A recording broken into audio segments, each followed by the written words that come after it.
Nilai tukar rupiah terhadap dolar Amerika Serikat (AS) kian melemah.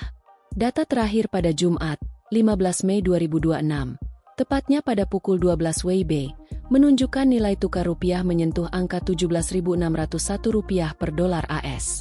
Melemahnya nilai tukar rupiah ini pun langsung menjadi sorotan banyak pihak, baik ekonom maupun masyarakat yang terus mengkhawatirkan lemahnya nilai tukar rupiah tersebut. Namun, Presiden Prabowo Subianto menegaskan bahwa kondisi pangan dan energi nasional saat ini berada dalam posisi yang aman meski nilai tukar rupiah terus melemah. Bahkan, Prabowo sempat menyindir pihak-pihak yang kerap meramalkan ekonomi Indonesia akan mengalami kehancuran atau kolaps akibat fluktuasi nilai tukar mata uang asing. Sindiran itu diungkap Prabowo ketika meresmikan Museum Marsinah dan Rumah Singgah di Kabupaten Nganjuk, Provinsi Jawa Timur, pada Sabtu, 16 Mei 2026, pagi. Prabowo juga meminta masyarakat tidak panik dengan pergerakan mata uang dolar AS, karena menurutnya fundamental ekonomi real di tingkat daerah tetap berjalan baik. Dia bahkan menyebut bahwa rakyat di desa tidak memakai dolar.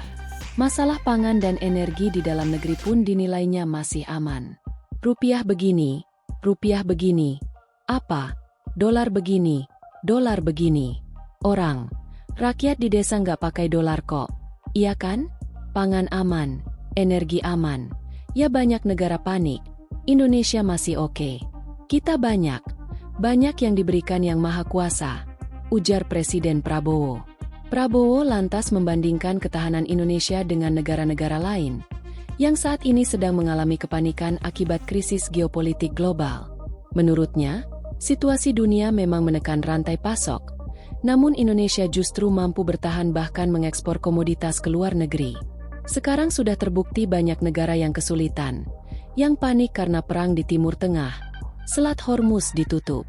20% BBM dunia lewat Selat Hormuz. Berarti pupuk terpengaruh, karena banyak pupuk berasal dari minyak dan gas. Pupuk dari urea ya. Urea sangat dibutuhkan. Sekarang saya dapat laporan dari Menteri Pertanian.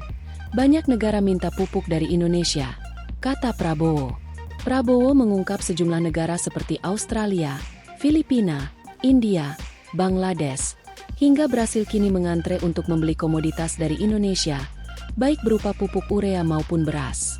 Hal ini menjadi bukti bahwa sektor real Indonesia berjalan di jalur yang benar. Rupiah melemah, harga bahan baku impor naik, komoditas pangan terdampak. Guru Besar Universitas Airlangga Rahma Gafmi menegaskan pelemahan nilai rupiah bisa menimbulkan ancaman kenaikan harga kebutuhan pokok masyarakat, seperti kebutuhan pangan, mulai dari tahu, tempe, hingga mie instan. Hal ini karena Indonesia masih bergantung pada bahan baku impor seperti gandum dan kedelai. Rahma menyebut harga bahan baku impor juga sudah mulai naik di tingkat produsen sejak akhir April 2026 dan berpotensi diteruskan ke konsumen dalam beberapa bulan ke depan. Pada komoditas berbasis impor seperti gandum dan kedelai, harga akan naik. Ini berarti harga mie instan, roti, tahu, dan tempe berpotensi merangkak naik, kata Rahma, dilansir kompas.com. Baca juga, Prabowo jawab sindiran RI bakal kolaps karena nilai tukar rupiah. Orang desa nggak pakai dolar.